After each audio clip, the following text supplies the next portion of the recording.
With the help of Hashem, we are learning Sukah Daf Mem Aleph.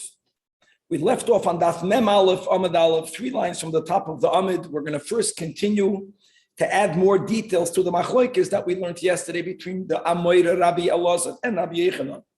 Whether Bein Derach Mekach, Bein Derach Chilul, or whether Ein Hashvi'is Mischalelas Ela Derach Mekach.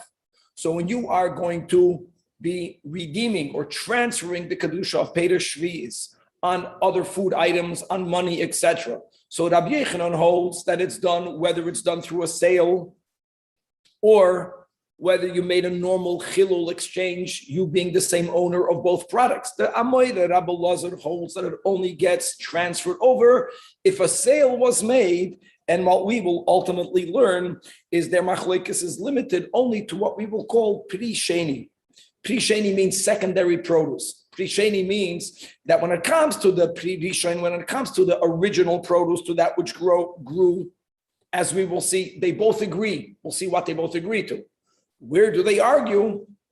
Only when it comes to the secondary product and then to the third product, as we learned in the Braisa yesterday, that no matter how many times you make the chilul, then always the achrein, the last one will be imbued with Peter Shemitah, with Kedusha Shemitah, and there we have the machlokes. The Mishnah Daf Mem Aleph will discuss exactly which days of Sukkot is one obligated to take the lulav. We're going to learn in the Mishnah the concept of Zecher LeMikdash. We will also learn one other takana that was made, Zecher LeMikdash, and that is called Yom Henef Kuloi Asur.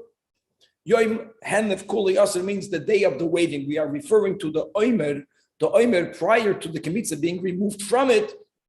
On the 16th day of Nisan, we would wave it. And Bisman Habayis, the moment the Omer was offered, then Chodesh became mutter. Question is, what happens when there's no Beis HaMikdash?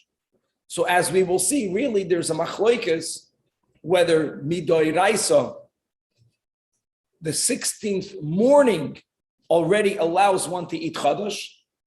And then Rabbi Yechanan ben Zakkai made a takana that one should not be allowed to eat Chodesh until the end of the day, or whether even Midoi Raisa, from the morning of the 16th, whether Midoi Raisa, you can only eat Chodesh after the daytime of the 16th, as we'll speak out when we learn the Sugya.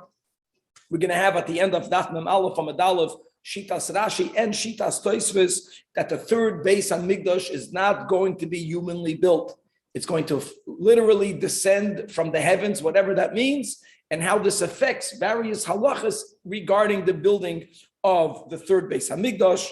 We're going to have on Daf Mem Aleph Amud Beis another Mishnah that's going to be predicated or based on the following rule. We are all familiar with the Gzeira D'Rabba, that whenever Shabbos falls out, when Sukkot falls out on Shabbos, we do not take the lulav, and that's true even if the first day of Sukkot, where the mitzvah of taking lulav outside the Beis HaMikdash is midoi raisa, if it falls out on Shabbos because of Gzeira D'Rabba, we don't do the mitzvah of lulav. However, it will become clear that this Gzeira was not standing during the times of the Beis HaMikdash, that when the first day of Sukkot fell on Shabbos, only the first day fell out on Shabbos, Bisman Habayis, the lulav was taken everywhere, not only in the Beis HaMikdash, but also by Medina.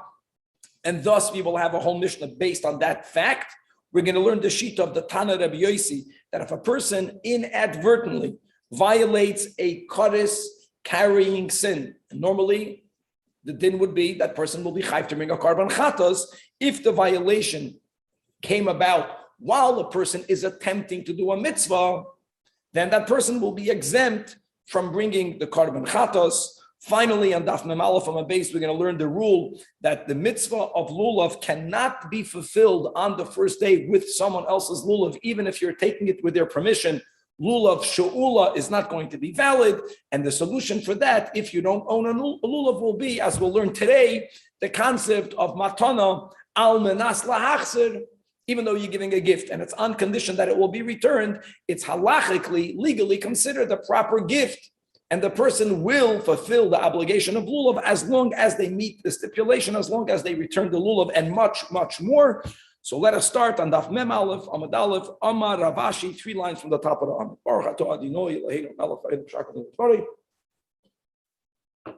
So what we had yesterday again was the Machlokes, Amar Rabbi Elazar, Ein Shvi'is Mischalelos Ela Derech Mekach, that if you want to deconsecrate Peiroi Shvi'is, as we explained, that the original product, the pre-Rishon, never becomes deconsecrated, but it effectively imbues the other money item with all of the limitations of Shemitah product. But when does that happen? Rabbi Elazar says only if a sale was made. Rabbi Yochanan says it makes no difference whether it's derech mekach, whether it's derech chilul. Each Amoira had a Tana to lean on. So says now Ravashi that their machlokes is only b'pri rishon, only with the original product, with that which grew from the ground. Aval b'pri sheni. But let's call this when it comes to the secondary product. In other words, if one exchange or one sale was already made on food, on money, divrei hakoil, and then you're taking the prei sheni, like we learned in the Braisa, right? You exchanged you sold. The Braisa spoke about selling the peiros for meat, and then someone exchanged the meat for fish. Now, does it have to be with two parties bartering, which is derech mekach? Can it be you own it, you own both? Divrei hakol bein derech mekach bein derech chilul. It need not be done only through a sale. In other words, even Rabbi Elazar will subscribe to the sheet of Rabbi Yochanan if it is b'pri sheni. Says the Gemara, how can you say that? Didn't we learn yesterday when we brought the Braisa that was actually the base for the shita of the Amoira Rabbi Elazar, that it can only be done derech mekach? That Braisa spoke about a many changeover. They got meat, remember, and they went from the meat and they went to the fish, and they went to the fish, and they went to the wine, oil, and all of that. The Braisa said the words lokach lokach. That was the whole diuk. And if you, Ravashi, are telling me that even Rabbi Elazar will be moided to Rabbi Yochanan, that his insistence of derech mekach is only b'pri rishon, that entire Braisa only gave the first case was b'pri rishon. All of the other subsequent cases was pri sheni, pri shishi, pri revi, and yet the Braisa only used the word lakach. That was the sole raya. So doesn't this refute Ravashi? Says the Gemara, no, because I did the tani reisha lakach. That's why tani nami say for lakach. As we'll see in a moment, Ravashi will be refuted, but not right, not yet. The Braisa only wanted to be symmetric. Now, really, if you're going to make this argument, then you can also counter-argue that the whole Braisa is not a raya to Rabbi Elazar. Right? The whole Braisa was that since the Braisa only mentioned lakach, is a raya derech mekachin, derech chiluloi. Well, say the Braisa was just being symmetric, and in a moment, anyways, we will amend, we will clarify that which Ravashi is saying. And here we go. How can you say that their machlokes is only by pri rishon when it says in another Braisa, a person has a seller. Now a seller is again pri sheni. That means a person has a seller is 4 dinars. That let's go with Rabbi Elazar. Someone had peiroi shvis and he sold it, and right now the owner of the fruit, instead of the fruit, he has that seller. Now, guys, remember, the original fruit always remains imbued and limited to the limitations of peiros shvi'is. Fine, that's not the point. The point is you have money. And one of the dinner we keep on learning regarding peiros shmita is that even when you sell it, you can only sell it la'achla. In other words, you can't sell it to make profit and to put the money in the bank account. You're selling it in order for you to take that money and buy food with it. And that food will be limited, the achrein, that it has to be consumed before the Zman Habir. In other words, you can't use the money of Shemitah and buy something that will last. However, this person, this guy wants to buy a shirt. And like Rashi here reminds us that midoiraisa, you may not buy a shirt if the money still has in it the kedusha of peiros shmita, because la'achla b'toich hazman, and you can't store it. It's miskayim l'shana, the shirts. So keitzad yasa, what should you do? So here the Braisa gives a Gavaldic solution. Yelech etzel chenveni harogel etzloi. Go to a familiar storekeeper. We're speaking about a familiar storekeeper because he's going to want to accommodate you and he's going to do something that will be, so to say, not that convenient for the storekeeper, but you do whatever you could based on customer is king. And how can the storekeeper accommodate you? And this holder of the sella should tell the storekeeper, Tainli besella peiros. I want to exchange, you give me peiros in the value of a sella, and v'noisanloi. Now, guys, halkot, what happens right now? Remember, forget about the original produce. We're not even looking at that. The sella is not the pririshay. If it's going to be exchanged, that's called derech mekach, because it's two people, two parties. There's an exchange of a sella for peiros. Now the sella became deconsecrated, and now the peiros is holy produce.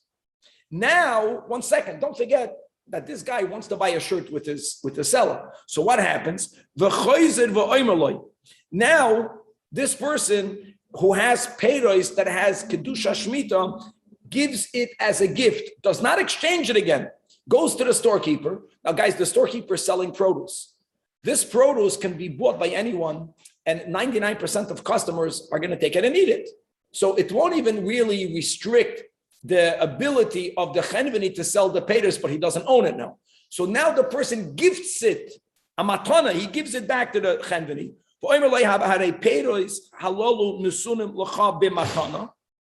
It still remains imbued with kedusha shmita. And v'hu, meaning the chenveni, tells this person, tells his customer, hey, l'cha sel azu b'matana. Everyone has what they started out with. The beauty is this person who had a seller that had kedusha shmita, it's deconsecrated. Now we can buy a shirt with it.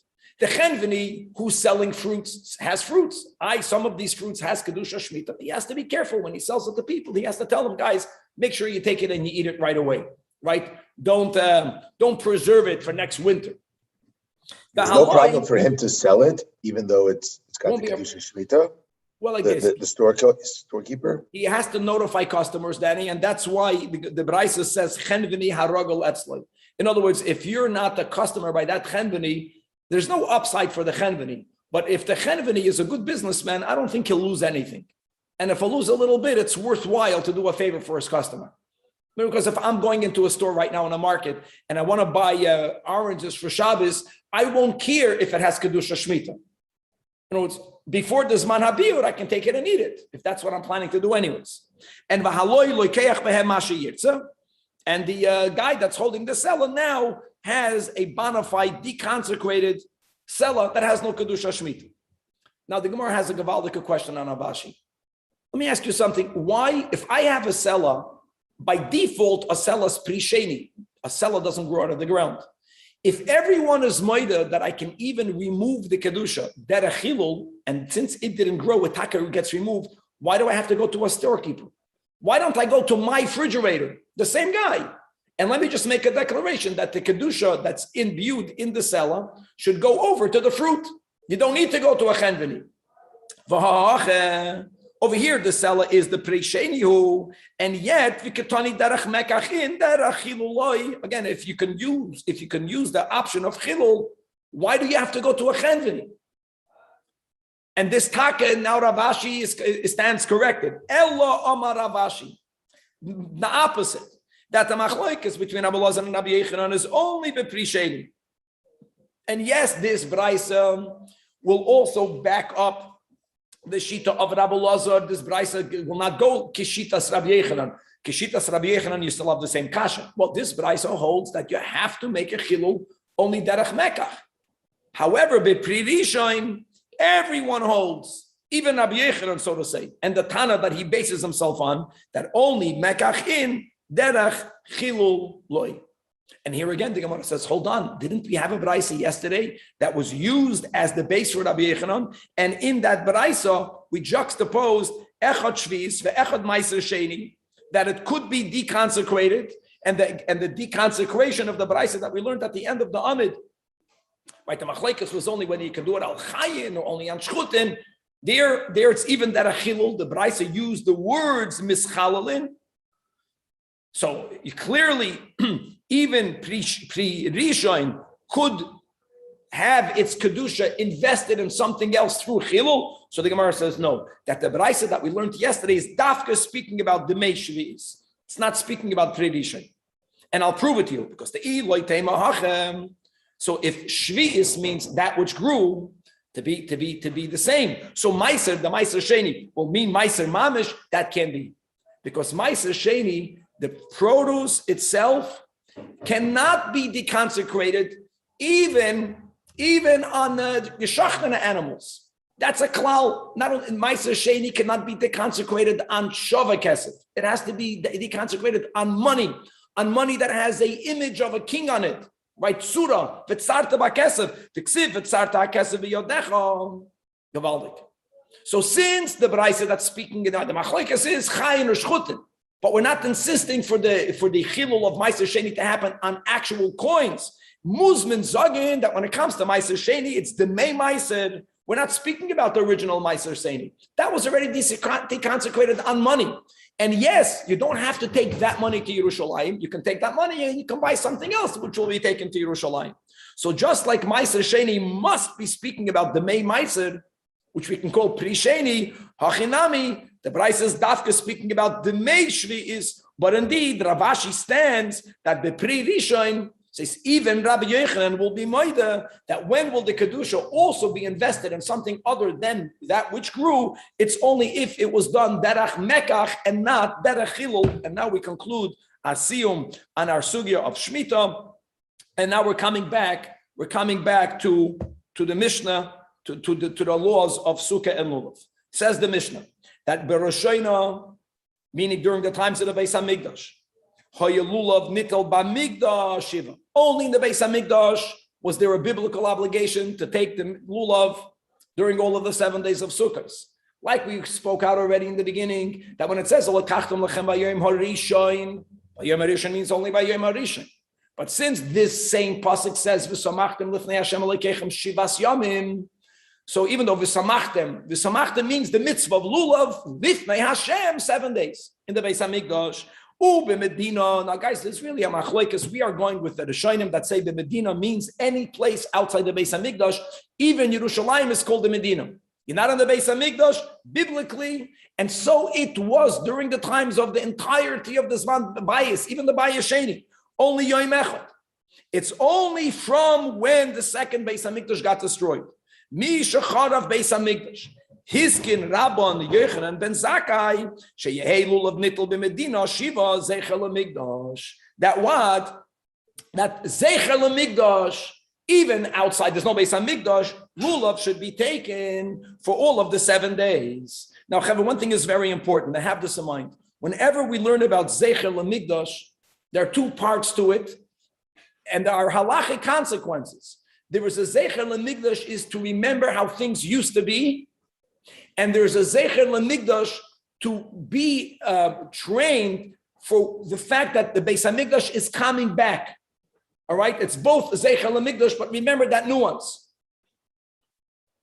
In other words, let me word it like this, if people will only take the lulav for 1 day, then when Mashiach will come in the Beis HaMikdash, it's going to be very foreign to take the lulav for 7 days. So get everyone in the habit already now of taking it for 7 days. That's another detail of Zeichel HaMikdash, and that's particularly true in the next line.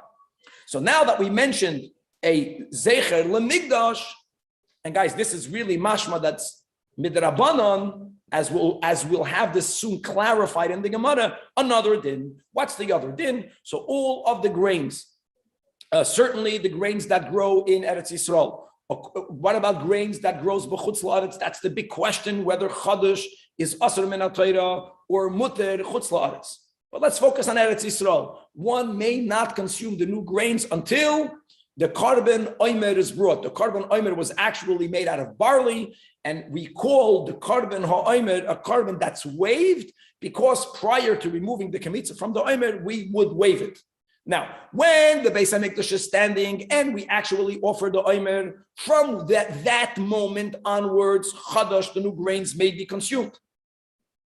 When there is no Beis HaMikdash standing, now here we go, let's begin the initial approach.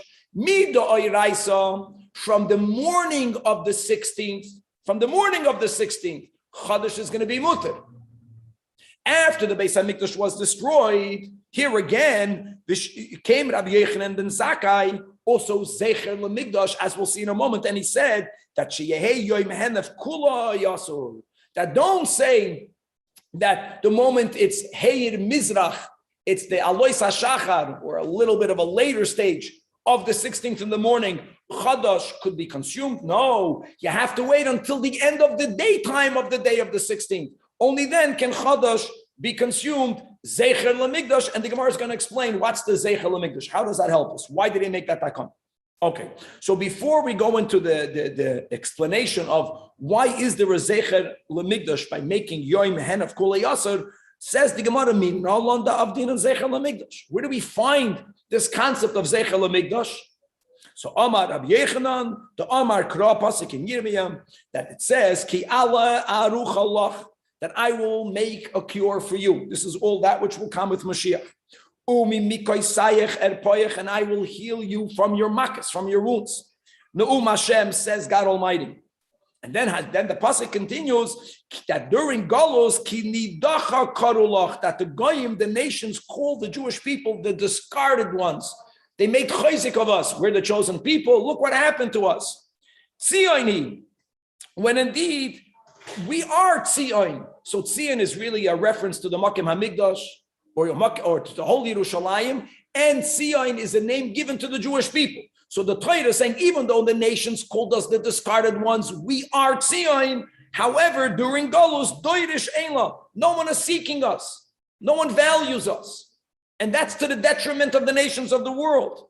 From there we learn, Doirish Eila, they're being reprimanded, that no one is seeking the Jew, which is also called Tzion, and Tzion also refers to the temple. Is Araya, Hazarai, Michlal de Boyedrisha, that we have to seek the Beis HaMikdash. Now, I just want to make it clear, this seeking of Tzion is not past-oriented.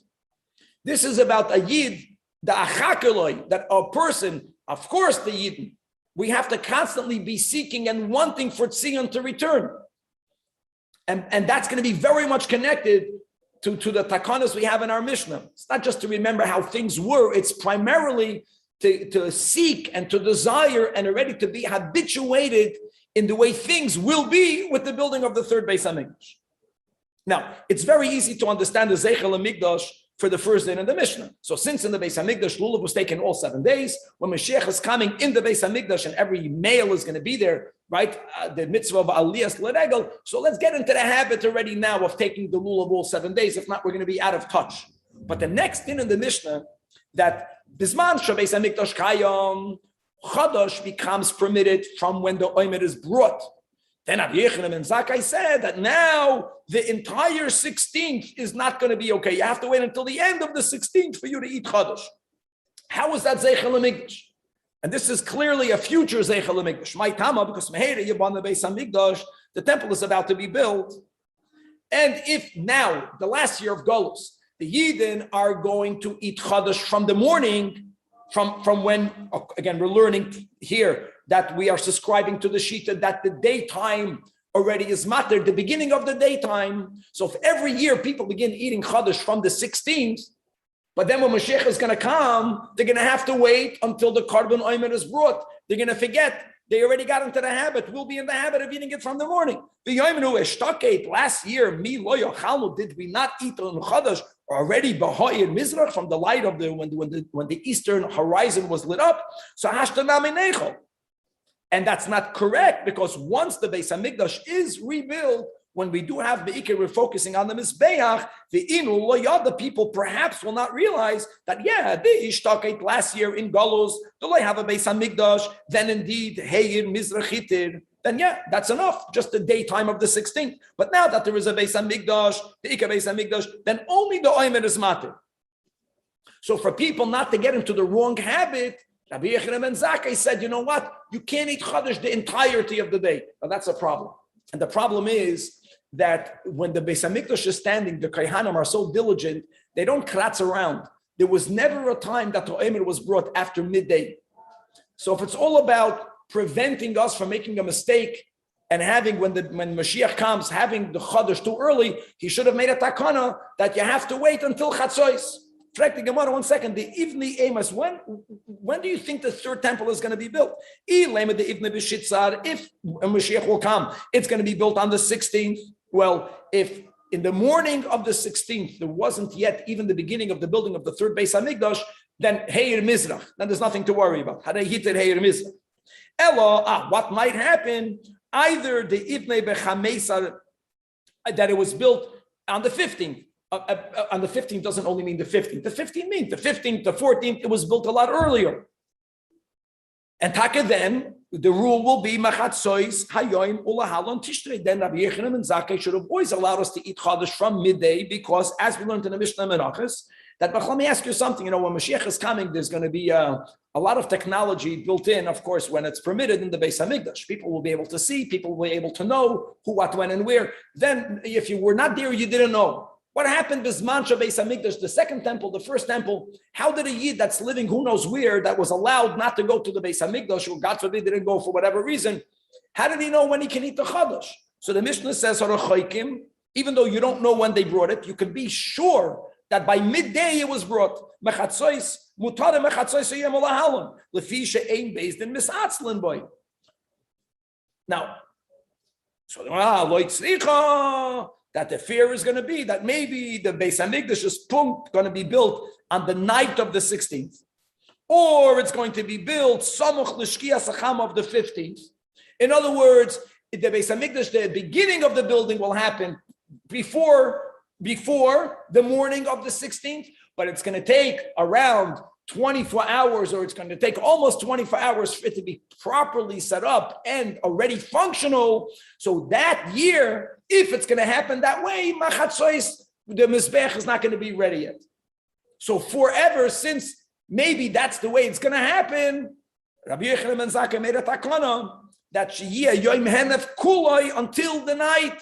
You can only eat Chodesh once you already exited the 16th day. Now here there's a big kasher that Rashi speaks out, that Tosfos speaks out, that what are we saying, that the Beis HaMikdash might be built at night, the third temple, or the Beis HaMikdash is going to be built on the 15th. Guys, the 15th is Yontif. What on the 15th before Shkia, that's bona fide Yontif, and Tosfos here 4 lines from the bottom, Rashi 4 lines, 3 lines from the bottom, brings from Shavuos. He brings a rule, the Ein Binyan Beis HaMikdash Balayla, because it says Ubiyoim Hakim. Another rule, 2 lines from the bottom in Rashi. Another rule that we have also from the Masechta Shavuos, the Ein Binyan Beis HaMikdash Doiche Yontif. So how can that's not even a possibility? Says Rashi, look inside Chevra Rashi, 2 lines before the bottom of the Amid. Ha-nemili binyan ha-banui b'dei adam. Whether it was the Mishkan, all of the Mishkanais, whether it is the 2 Bati Mikdashim that we had so far, Avol Mikdash Ha'asid, but the future temple, Sha'anu Mitzapim, that we are constantly waiting for. Guys, this is a halacha, according to Rashi and according to Tosfos. Banui u'mishuchlal hu. It's fully built, it's ready. And it's only that Yigale v'yovi min hashamayim, it's going to be revealed and come from the heavens, whatever that means. As it says, Mikdash Hashem koinanu yodecha, that your hands established the temple.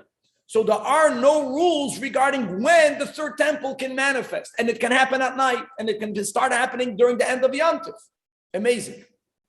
And as we know that the Rambam is the big shita that argues with Rashi. Tosfos says the same thing over here. He holds that Mashiach is going to build the third Beis HaMikdash. The Rebbe speaks out that it's not necessarily a contradiction, that it could be that some of it will come down in Hashamayim, and there's going to be some human-made part. Actually, the human-made part will be like the body, and then that which will come from the heavens will be like the soul. And this is one of the big sources for this whole topic, Sukah Daf Mem Aleph. Beautiful. Okay. Everything we learned right now was all based that Midoiraisa, you can already eat Chodesh from the morning of the 16th. Rabbi Yechanan ben Zakkai, Zecher, the future Mikdash, there shouldn't be a Michshoel. He added more of a Zman Isur. Says the Gemara that everything you said right now, I disagree with. You didn't understand Pshat and Rabbi Yechanan ben Zakkai. He did not say that. Rab Nachman by Yitzchak says, nicht gut verstanden. Rabbi Yechanan ben Zakkai beshitas Rabbi Yehuda Omar. And guys, Rabbi Yehuda came many generations after Rabbi Yochanan ben Zakkai, so it doesn't matter. It means that they both have the same opinion. That which we know explicitly from Rabbi Yehuda is really also what Rabbi Yochanan ben Zakkai holds. And therefore, the pshat in the Mishnah is going to be different. And what is the sheet of Rabbi Yehuda? That min ha-toira, the Omar min ha-toira also, that when there isn't yet a Mizbeach, a Beis HaMikdash, the Omer only becomes permitted biblically once the 16th day ended. Not like you're saying that when there's no Mizbeach, Midoiraisa, Misheheyer Mizrach. No, because since it says, Daf Mem Aleph Amid Beis, and this is a pasuk in Emor regarding the Omer. Ad Etzem Hayoim Hazem. Now, guys, just to know, Etzem Hayoim Hazem, I know we learn Chumash Rashi. Many times we learn that it means until midday, middle of the day. Etzem Hayoim Hazeh means until the entirety of the day. The entirety of the day begins in the morning, Misheheyer Mizrach, and the entirety of the day ends at Shkia. And now the question is, when the Torah says ad, that you may not eat chadash ad va'ad b'chlal, until and including, or ad v'lo yad b'chlal. So let's begin with that. Since Rabbi Yehuda holds ad va'ad b'chlal, so when he read the pasuk that you may not eat chadash ad etzem hayoyim hazeh, again, etzem hayoyim hazeh means until the entirety of the day. Ad itzuma shel yoyim. Yeah, the itzuma shel yoyim begins in the morning, but it ends at night. And the kosavar, not only is that Rabbi Yehuda, but Rav Nachman by Yitzchak is saying that it's also Rabbi Yochanan ben Zakkai, ad va'ad b'chlal. Oh, so when Rabbi Yochanan ben Zakkai said in our Mishnah, according to Rav Nachman, that v'sheyehei yoim henef kulei asur, it's not another takana that he made ki'ilu midrabanan, it's a doiraisa. Now, that's not everyone else's understanding. That's the big chiddush of Rav Nachman by Yitzchak. So the Gemara challenges that. How can you say that? You know, Mele in our Mishnah, you know, you don't have the words takana on the second part, on the part of henef. But in a Braisa, it's more elaborate. We know from a Braisa that Rabbi Yochanan ben Zakkai argues with that which was said later by Rabbi Yehuda. The Tanya or the Tanan, Mishnah here, from when the temple was destroyed, hiskin. Guys, the word hiskin normally means something that midoiraisa was one way, and then the Chachamim made up sanu takana. Hiskin Rabbi Yochanan ben Zakkai sheyehei yoim hen of kol yasser. Now, I know it's implied in our Mishnah because the Mishnah juxtaposes one with the other. And when the Mishnah spoke about the lulav of Matilde Medina, in our Mishnah, the Mishnah said the word hiskin, but later in our Mishnah, the word hiskin was not written on the second din of Yom Hen of Kulay. But here in the Mishnah that we're quoting right now, it says clearly hiskin. And not only that, and Amalei Rabbi Yehuda argued, and he tells him why hiskin. Because it says ad etzem hayoim hazeh, and etzem hayoim hazeh doesn't mean midday. It means aditzuma shel yoim, until the entirety of the day. And what you have to add is that since Rabbi Yehuda holds b'chlal, that ad b'chlal, so until the entirety of the day ends. So clearly they argue, says Rav Nachman by Yitzchak, no. That Mishnah doesn't do anything to me. Because Rabbi Yochanan ben Zakkai holds, according to Rav Nachman, that according to Rabbi Yochanan, mida oiraisa, you have to wait until the end of the 16th. Rabbi Yehuda misunderstood him. Rabbi Yehuda understood or misunderstood that Rabbi Yochanan ben Zakkai using the word hiskin meant that it's absamid rabbanon. Rabbi Yehuda kotoi. Who Sava Rabbi Yehuda misunderstood by thinking that Rabbi Yochanan ben Zakkai holds that it's only midrabanan kama. For that, Rabbi Yehuda says, "No, I disagree with you. Ad b'chlal. No, if there's no mizbeach, you got to wait until the end of the 16th." But says Rav Nachman by Yitzchak, but v'loyi, Rabbi Yehuda misunderstood Rabbi Yochanan ben Zakkai because really midoiraisa kama. So actually, they subscribe to the same shita. Rabbi Yochanan ben Zakkai, use the words hiskin Rabbi Yochanan ben Zakkai. That's not a problem, according to Rav Nachman by Yitzchak, because my hiskin, darash vehiskin. Darash is when you darshan a pasuk. You know, it's people, they forgot, the second temple stood for 420 years. People knew when is the Chodesh Mutter? From when you bring the Karban Omer. And like we just learned on Amadal of the Mishnah Menachos, and if you're not around in the neighborhood, by midday it was brought. People forgot what happens when there's no Mizbeach. So he expounded ad etzem hayom hazeh, and he told you what the din Torah is. That's what he meant. Rabbi Yehuda misunderstood him, so therefore he made his comment. Rabbi, can you just clarify one thing? So where we're at right now, according to Rabbi Yochanan ben Zakkai, when the Beis Hamikdash stood, once the Omer was brought, Midairaisa, you're good. You don't have to wait. According to everyone. According to everyone, that's that way. But if there's no Omer brought, then we're saying Midairaisa ad v'ad b'chlal means the entire 16th you have to wait. That's correct. That's what we're saying. That is for sure Rabbi Yehuda. The question is whether Rabbi Yochanan ben Zakkai agrees to that, or whether Rabbi Yochanan ben Zakkai, which is the other Amoraim and Amud Aleph, hold that Rabbi Yochanan ben Zakkai holds that ad v'lo yad b'chlal, and midoraisa, when there is no mizbeach yet, from the morning you can eat chadash, but he made a takana. Rabbi Yochanan ben Zakkai was the main Tana that made takanas connected to the Churban Beis Hamikdash in preparation of the third temple. Okay. Next Mishnah, guys, every din today is mamish fundamental. Says the Mishnah. Okay, now we know that when Yom Tov, when Sukkah falls on Shabbos, that's any day of Sukkot. Even the first day of Sukkot, that the taking of the lulav is biblical. If it falls on Shabbos, and really more than that, but everyone quotes that, which is correct. So because of Gzeira, what we call Gzeira Darabah, nowadays the lulav is not taken on Shabbos. You should know, Chevra, that when the Beis Hamikdash was standing, if the first day of Sukkot fell on Shabbos, there was no Gzeira then.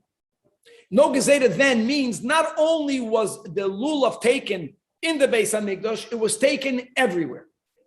And based on that, we have this Mishnah. This Mishnah was learned bisman shabayis sheni kayam.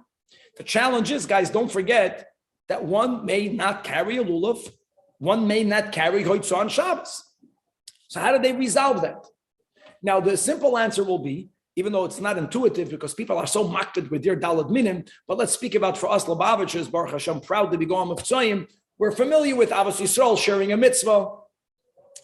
So normally the solution would be, well, everyone should buy their own set, just bring it to the Beis Hamikdash and then take any set.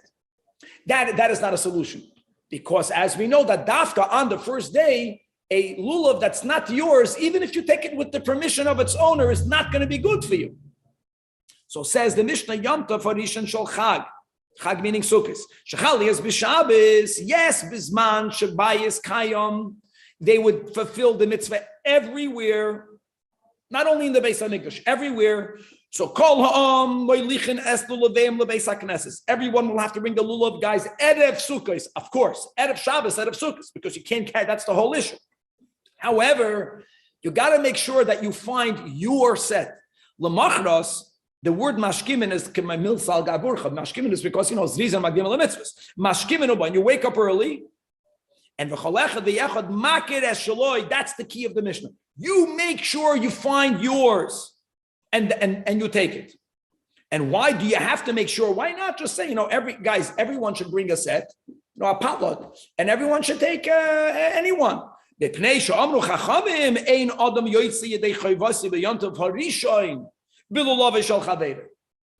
However, now it's important. Even bisman shabeis hamikdash kayim, outside of the Beis Hamikdash, on Shabbos they didn't take it, but in the Beis Hamikdash, no matter when Shabbos fell out, they would take the lulav. So the latter part of the Shayim Chag, Adam Yoitzi Yedei Chavasi V'Lav Shel Chavei, it says in the Beis Hamikdash. So everyone would bring the lulav. Here again, you're not allowed to carry. You would bring it to the Beis Hamikdash prior to Shabbos. And there's going to be many more lulavim because here many more Yidden go there. There, even if you don't find your own, everyone, as long as everyone, it's like you go to the mikvah, you don't have to walk away with your pants. You can, you walk out with a pair of pants. Just as long as everyone has something to wear, is Shalom Al Yisrael, theoretically. Now, Rabbi Yossi Yomer, Yom Tov Harishan Shel Chag Shchaliyas b'Shabbos, and here again, Bisman Shabeis Hamikdash Chayom, everyone took their lulav. But it could be that a person forgot, let's say a person forgot at Shabbos, it's Yom Tov, he was so excited. And if a person, exactly what the Rabbah wanted to prevent. But Bisman Shabeis Hamikdash Chayim, first day there was no gzeira. A person inadvertently carried their lulav, whether it is to the shul, whether it is to ask a chacham how to properly take it, how to do the nanuyim, whether there's a psul in one of the dalad minim. And you would say, well, if that happened, that's a classical case of a person who bishoigeg was machalol Shabbos chayiv chatos. Says Rabbi Yossi that in our case, pater means he's exempt from the chatos, farvos, because there is a generic rule that Rabbi Yossi has, not related to sukkahs, related to any chatos violation. Since hoitzia birishus, Rashi says birishus doesn't mean it was something permissible. Birishus means birishus mitzvah. Why did the person carry the lulav? Says Rashi, shehoya tarud b'mitzvah. Umachashid, he was thinking about the mitzvah, v'osuk, and he was occupied in it. Umamayir la'asoisa, and all of that is why he forgot it was Shabbos. Umitoichach ta'av v'shachach shehu Shabbos. Oh, so what? So let's read the end of Rashi, because of the Tanach Rabbi Yossi, that ta'av b'dvar mitzvah, and v'shogag b'dvar kares, Pater mi karben. Wow. Says the Gemara, Minohanamili refers to that part of the Reisha of the Mishnah, that on the first day and only the first day, even if you have permission to take your fellow's lulav, you will not fulfill your obligation. It must belong to you. So you can't carry on Shabbos. You got to bring it to shul out of Sukkot, out of Shabbos. On the other hand, tomorrow, says the Mishnah, make sure that you're makir. Why do you have to makir shaloi? The Tanach Rabbanon. When it says in Emor, vilokachtem, and not vilokachta, if the Torah would have written vilokachta, then one might have thought that this is a mitzvah that is incumbent upon the Beis Din as the representative of all the people, that only one Beis Din takes it on behalf of all. But since it says vilokachtem, and the plural, every individual has to take it, like most mitzvahs. Then when it says the words lochem, says the Braisa, it means mishel lochem. It must belong to you. And what does that exclude? Lohoitzi es hashaul. And now we also mentioned Gozel. We already learned to Tosfos above that Gozel was not needed to learn from the lochem, because that would be a bona fide mitzvah baba aveda, but it's emes, so we write it anyways. But the key is that on the Bayoim Harishon, it must be yours, not even borrowed. And because Rabbi, how does this compare to shofar? How does it compare to shofar? You're not allowed to take a shofar to shul because that's why we don't blow shofar on Shabbos, because you can't carry it. Correct. That after the Beis Hamikdash was destroyed, even when it's the first day of Sukkot and the mitzvahs natilas lulav is midoraisa, Rabbo also made sure that this takana not to do it includes not to take it on the first day of Sukkot. And a chanabi, but Bisman Shabbos Hamikdash Kayom and Samach, when the temple was standing, if Shabbos fell out on the second day, on the third day, all right, and when the Beis Hamikdash was standing, there was no gezerah anywhere not to take the lulav. People took the lulav. Okay. Now, mikan amar chachonim that ein adam yoytzi yedei chavasa b'yom tov harishon shel chag b'lo shel chaveira.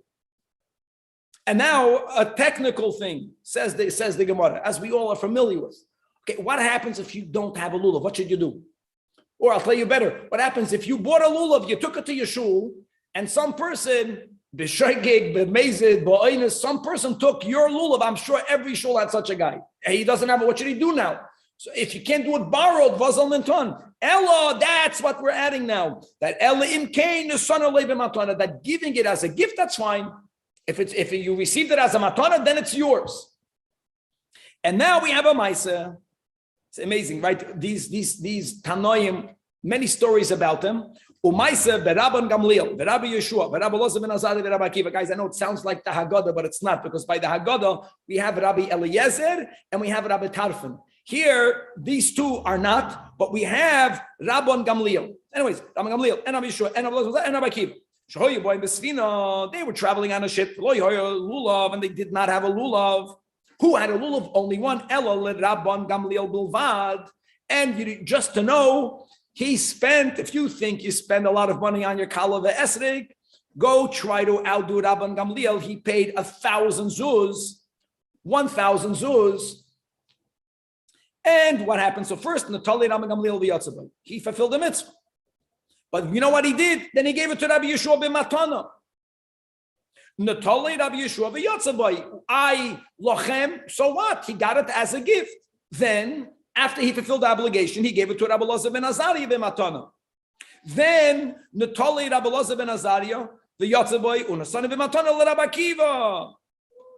You can just imagine the discussion that they had amongst each other: who should be second, who should be third. And Natali Rabbi Akiva the Yotzaboy after Rabbi Akiva was Yoitza vehechziloi Rabbi Yechana the Rabbi Gamliel. I'm sorry, he gave it back. He gave it back to Rabbi Gamliel. Asks the Gemara, why is that detail important? In other words, why is it, what's the legal significance? Not to tell you stam what happened. No. Really what happened is that when Rabban Gamliel, after him fulfilling the obligation, when he gave it to Rabbi Yeshua, he gave it to him b'matan al manas lahachzer. And when you give something as a gift on the stipulation that it must be returned to me, only if it's ultimately returned are the prior gifts a gift. And if it's not returned, then retroactively it was never a gift.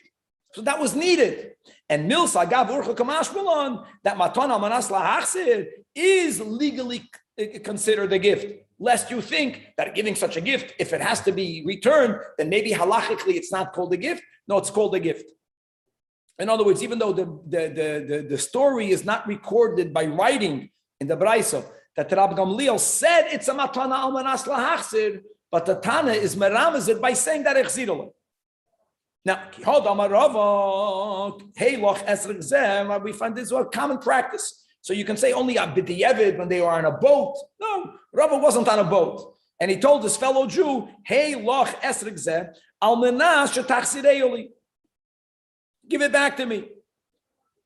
It's just lohoyer stam that it's interesting that in the Tana, in the Brayso, they emphasize the lulav. Here we're emphasizing the esrog. I know that nowadays, if you use one for the dalad minim, you speak about the esrog. The expensive one now is the esrog. Maybe there was a switch between the times of the Tanoim to the times of the Amoraim. Anyways, so Amanash Tachsireoli and the Nitaloi and the recipient took it from Rabbi and V'yotzaboy and Dichziroi. If he gives it back, then Yotza. If lo yichziroi, but if he doesn't give it back, then lo Yotza. Wow. Rabbi, what about the Miftzayim the first day? You're doing Miftzayim with someone, so you have to say... You have to say, I'm giving to you as a gift on the condition that you give it gifted back to me. You have to make that statement. And as we know, Tzvika, that the only challenge will be when it comes to a minor, because minors, mipnei tikun ha'olam, are able to acquire, but they are unable to bequeath is the wrong word. They're unable to relinquish their ownership for you and then to acquire it. You can't do that. So you make sure that you do the mitzvah first with adults, and then you give it to a child for chinuch. Now, another detail. Lama lila meimer shalach chibel of zuz. Says the Gemara lohoidiyacha kama mitzvahs chavivas aleihen. Aleihen means on them, on all the chachamim. You should know that when it comes to the money expenditure for positive mitzvahs, there is a limit. There is a limit. What he did was way beyond the limit. Why does a person spend more money than they're obligated to spend? Because they love the mitzvahs, meaning they love God. And we should know, kama mitzvahs chavivas aleihen. And indeed, Amar Lei Mar, that was his name, the son of Ameimar, to Rav Ashi, that my father, that's Mar sharing about Ameimar, he loved lulav so much. Here it's about he spent money. Another expression of love, that even when he davened Shemona Esrei, he held on to his dalad minim. Saluyei komatz lobei. Why did he hold it during davening? Guys, we have to hold it during Hallel. Why did he hold it during Shemona Esrei? Because he loved the mitzvahs. Asks the Gemara, whoa, holding it during Shemona Esrei, who says that's even allowed? Meisvei, it says in a Brayso, that lo yoichas adam tefillin biyadoi. You can't hold tefillin in your hand. You can wear tefillin. We're speaking about holding it in your hand. Or you may not hold a sefer Torah becheikoi. It's just a nature. It's not in your palm. It's already in your bosom. That means you're holding it in your zroya. You're leaning it against your chest. And v'yispalel and you'll daven. You can't do that. Similarly, v'lo yashten behem mayim. While a person is holding tefillin in their hand, they should not urinate. Similarly, by holding a Sefer Torah. Also, v'lo yishan bahen, we had this above. Not only may you not sleep shinas keva, a fixed sleep, not even shinas are, not even a nap. And on that, the added Shmuel on this brisa that a knife, he's going back to Shemona Esrei. You cannot hold a knife when you're davening Shemona Esrei, nor a ka'ara, a plate with food, nor bread, nor money. Harei elu kayoytze bohen, that while you're davening Shemona Esrei, you may not hold it in your hand. So why? I get it. I may not love the mitzvahs. So spend 1,000 zuz if you have to. And no one should take advantage. But if we have to do it, we'll do whatever it takes. But how can you daven Shemona Esrei holding it? Answers the Gemara. Indeed, you are allowed. Why is it different than the cases mentioned in the Baraisa? Hassan over there, since lav mitzvah ninu, since there is no mitzvah to hold a tefillin in your hand when you're davening Shemona Esrei. Since there is no mitzvah, there's no upside. So therefore, v'tarid buhu, you will be preoccupied in your mind to make sure that you don't drop it, and it's going to distract the potential level of kavana that ideally we should have when we say Shemona Esrei. Masha'enkein hacha mitzvah nino. This is a very important Rashi. Even though the minimum is to take the lulav and we take it and then we not do nanuyim and you did the mitzvah. Let me ask you a question. It's like wearing tefillin. If a person put on tefillin and they took it off, they did the mitzvah. But if it stays properly on your arm and on your head for an hour, that's even more. You're doing a mitzvah. You're wearing tefillin. When you take the lulav in your hand, as long as you don't put it down, you are fulfilling a mitzvah. So since holding it for a prolonged amount of time, even though it's not necessary, is called a mitzvah, we no longer say that a person is going to be preoccupied by doing a mitzvah. No, it's not even called a preoccupation. It doesn't distract from your kavanah. It's amazing. Well, you would think on a das balabatim here, it's hepach das toida, you would think, who cares? You have it in your hand, you're preoccupied not to drop it. Lamai nafkamina, it is a nafkamina. If you're holding it in your hands and you know that you're doing a mitzvah, it does not diminish your potential kavana that you should have by Shemona Esrei. And therefore, yes, you are allowed to hold it even during Shemona Esrei. And the Gemara continues, Tanya, Rabbi Elazar bar Tzadik Oimer, Kach Hoyim and Hagam Shalan Sheiru Shalai, that Adam Yoitzim Mebeisav Ilulavi Biyadai. It's to prove that even though the minimum mitzvah of Velokachtem is just take it. And now we do waving. Wow, no, you can hold it the whole day, and holding it the more than less is a mitzvah. When they would go on the street, the original Anshe Yerushalayim, they would do muftzayim. They went there, held a lulav. When they read the Shema Mispalel, lulav biyadai. They only put it down either when they read the Torah. Guys, when you read the Torah today, whoever's called to the Torah is the reader of the Torah. You have to open the Sefer Torah. You have to close the Sefer Torah. Sometimes you have to roll the Sefer Torah. No, you need your hands for the Sefer Torah. Then they would have to put it down. Or if a kohen was called up to the Noisas Kapav, he has to lift up his hands. That's the only reason why they would put it down. Then Manichay al Gaba Karka. But let's go back to that. After they left the Beis Knesses and the Beis Hoylech Levakar Choylim, or if they went to be Menachem Avelim, always Lulavi Biyadoi. And the final time where they put it down was that if Nichnas LaBeis HaMedrash, then Nishaged Lulavi Biyad B'nai Biyad Avda Biyad Shluchai, they would send it home. And why is that? It's amazing. Shemona Esrei, holding the lulav won't distract your kavanah. But learning be'inyun, as ideally one should, even though it's a mitzvah, holding a lulav, it's going to distract your ability to properly learn in the Beis HaMedrash. So then is when they sent it home. And the last line in the Amid, and my komash malan, des komash diacha, kama hoyu zirizin b'mitzvahs. So zirizin sometimes is understood as doing it as soon as possible. Here, the concept of zirizin is understood that they held the lulav as long as they could. I know, Adarabah, that's this reason, diligent, is that I'm going to hold on to it unless it's going to take away from another mitzvah. Gewaldig, Chevra to be continued. So Rabbi, yes. Do we understand, according to this, that anytime you're holding a lulav and esrog, that's fulfilling the mitzvah of ulakachtem? That's exactly what we just learned, that every time you're holding it, the best example would be today, even though we don't wear tefillin the whole day, we take what we wear during davening. You were yotzei the mitzvah of putting on tefillin, ukshartem, when you put it on. But when a Yid is davening with a tefillin, he's doing the mitzvah of wearing tefillin. And then when they were able to have a better guf naki, they wore it the whole day. Not because they're obligated, because there was a reason. It's interesting, reason. Chavivin, and there's reason we use the word reason even for this. Or whoever is able, I'm going over there to the Shiva. Today's the last day. It's a great way to start Elul doing a mitzvah. Yeah, and here in Shul, davening starts in a few minutes. Thank you, Rabbi.